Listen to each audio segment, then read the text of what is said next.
back to this I-24 Evening Edition. I'm Lucia Arish, and this is One on One. In 2013, Al-Qaeda and jihadist groups were responsible for 95% of total suicide attacks worldwide.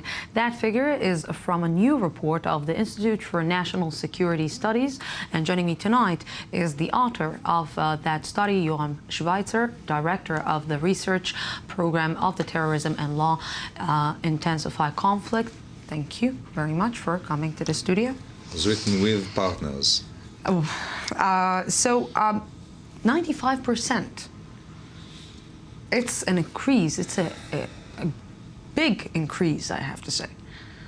First of all, we have to remember that Al-Qaeda and its affiliates were not the initiator of the introductors of modern suicide terrorism. Basically, they were latecomer. But when they joined, or since they joined in '98 and on, they were responsible all in all for 85% of all, about 85% of all suicide attacks from the 80s. And in the last year, they were responsible for 95% Who of all started suicide. it? Hezbollah in Lebanon. They were the one who started it. And then it traveled on to Sri Lanka and later on to Turkey and to other places. So today when basically getting the bad guy, the head of the organization, the head of Al-Qaeda, is not actually solving the problem. No, because in Al-Qaeda it's a very bureaucratic organization. It has procedures, and Zawahiri was appointed by consent of his colleagues in the Majlis Shura of Al-Qaeda. And after bin Laden died and many of the chieftains of this organization, Zawahiri took over, and in spite of the prophets who thought that the Arab Spring would eliminate the organization, would inflict the last blow on the organization, it serves as a savior, a rope for the organization to recover and for its affiliates. And now we see Al-Qaeda and mostly its affiliates flourishing in the Arab states that suffer the Arab Spring. Why are they flourishing? Because, like you said, it started with Hezbollah. So because Hezbollah is right now isolated, because Hamas is isolated, because the situation in Egypt and in Sinai, this is a good ground for Al-Qaeda? I don't think it has to do with Hamas and Hezbollah. It has more to do with the fact that the Arab regimes suffered instability. Some of them were removed. There was a void. There are enclaves that are not governed effectively by the governments. In these places, Al-Qaeda and mostly its affiliates flourishes. So if we're looking right now, like you said in your study about the increasing of the attacks and about that 95% of the total suicide attacks are from Al-Qaeda, this is a big reason that the fight of terror, not only that it's finished or that people thought that it's finished, it's not starting, it's in the middle, it's even just a new problem that it's increasing, and we have another long way to deal with. Let me be more accurate. First of all, we are dealing with 1913, about the 95% of suicide attacks, which by themselves compose only 5 to 10% of all the attacks. That's first. Second, it's not Al-Qaeda, it's mostly its affiliates. Thirdly, and that is more important, Al-Qaeda, all in all, because our memorandum was dealing with the whole 25 years of Al-Qaeda.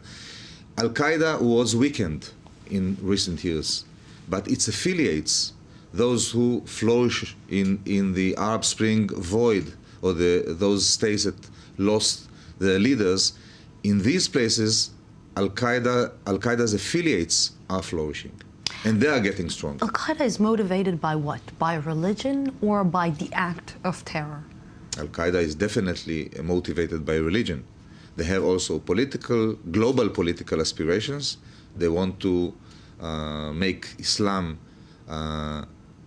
seize his previous position, but the motivation and the articulation of their motivation, the ideology, is based and incorporated within religion. So how do you let's try to play a game, for example, get into the mind of the head of Al-Qaeda. How do you actually come and try to convince a person to be part of Al-Qaeda? First of all, Al-Qaeda is a very attractive organization. We have also to be very accurate here. Al-Qaeda itself does not attract the majority of Muslims. Only minority of Muslims are attracted to Al-Qaeda and its ways. But this minority is large enough, and especially with its affiliates, to attract those who are ready to take, for example, this action, final action of being a suicide bomber. How come this minority is, like you're saying, it's a minority, but it's making so much noise that it's actually damaging the Arab world in the borders or inside the borders that it's working in? So how come, like, let's take, for example, the Gulf countries, Saudi Arabia, are not fighting this small group that is actually hurting their prestige? And maybe even hurting the Islam name. Of course, Al-Qaeda tarnished the name of Islam. And most of the Arab countries, including Saudi Arabia and others, are fighting Al-Qaeda because Al-Qaeda threatens them. But on the other hand, because of politics, for example, Saudi Arabia and Gulf states, against their inherent interest, from time to time support Al-Qaeda when they deal with much more frightening opponent. For example, the Saudi position in Syria is supporting those who may eventually in future attack them. But since they are more afraid and more threatened by the Iranian power, then they would fight anybody these days who is fighting Iran. So basically what you're saying is that inside the sectarian battle, there is another political battle which ends up, again, sectarian, between Shiites and Sunnis. Yeah, definitely. Let's say definitely in the last 2 years, we can see the Sunnite-Shiite schism is seizing more and more room in the fight in the area. For example, the Jabhat al-Nusra and the ISIS are fighting vehemently the Shiites of Hezbollah. And they, of course, defy the supremacy of Hezbollah and Iran behind it in this battle in Lebanon. What the West is, let's say, the lack of understanding that the West has, and it has lack of understanding towards Al-Qaeda, towards the global terror that we're facing, especially from Al-Qaeda?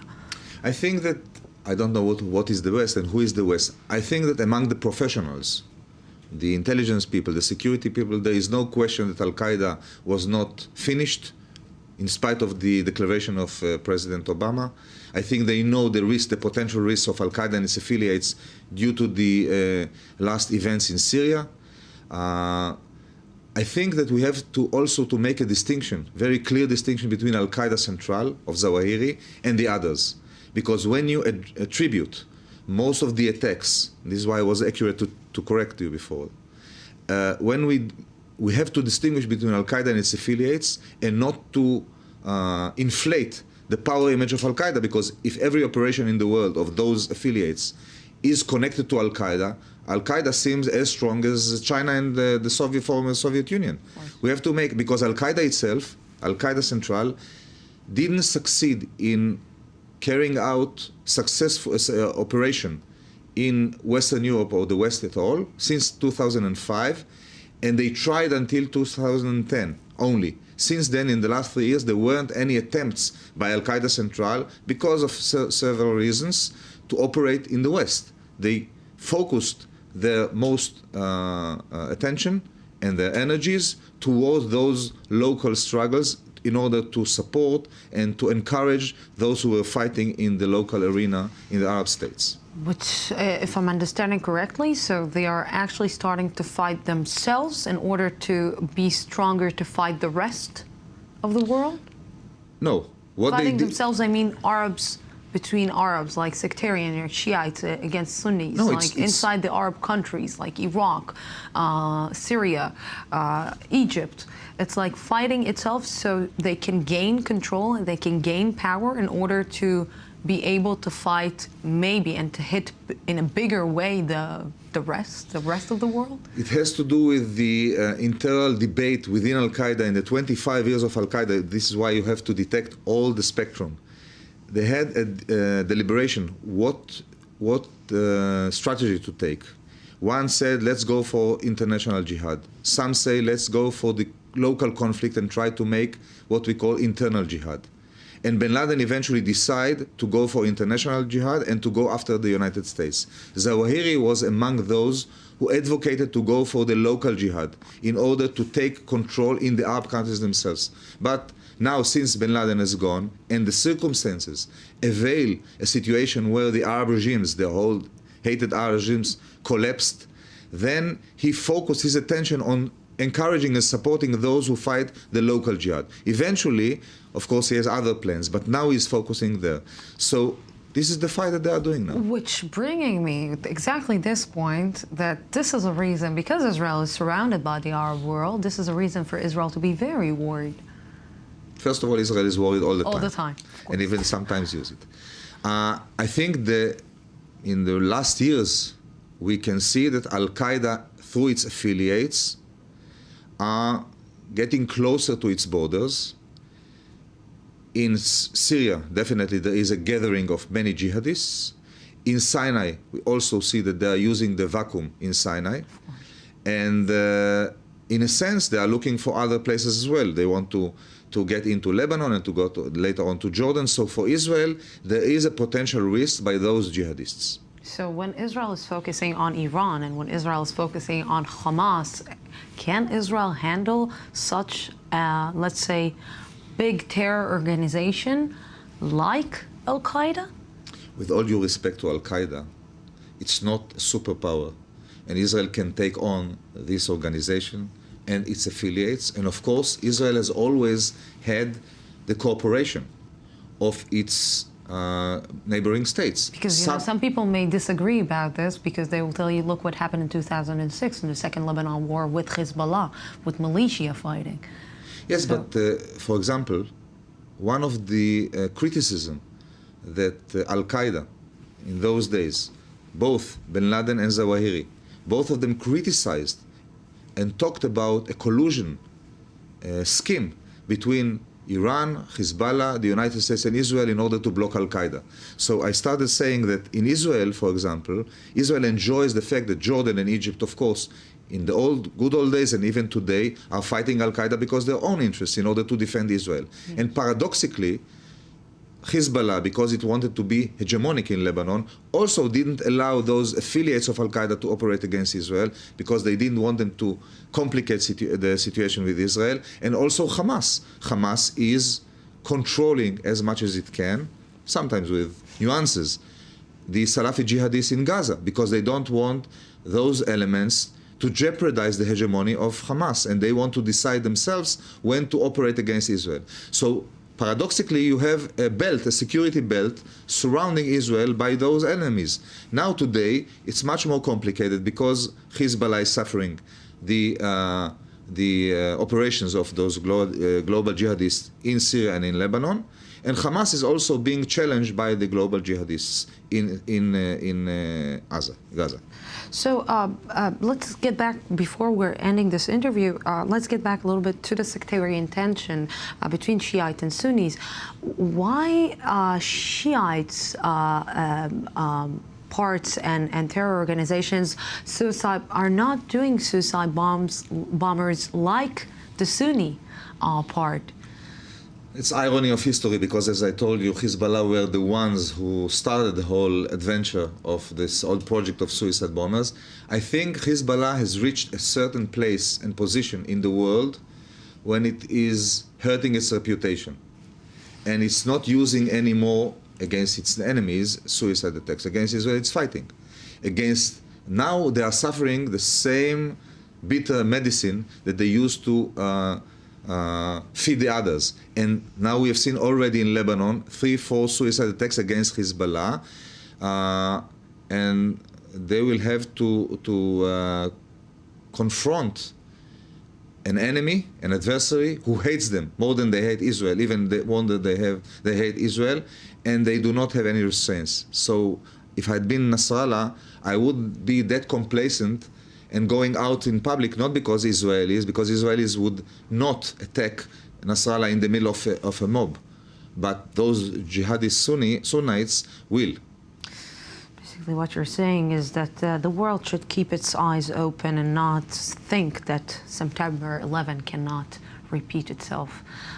Thank you very much, Mr. Schweitzer, for this interview and for this insightful look about a lot of things. Thank you very much. Yeah. And thank you, our viewers, for being with us tonight. Tomorrow we will be here at the same time, same place from the Jaffa Port, Israel. Have a great night. Go.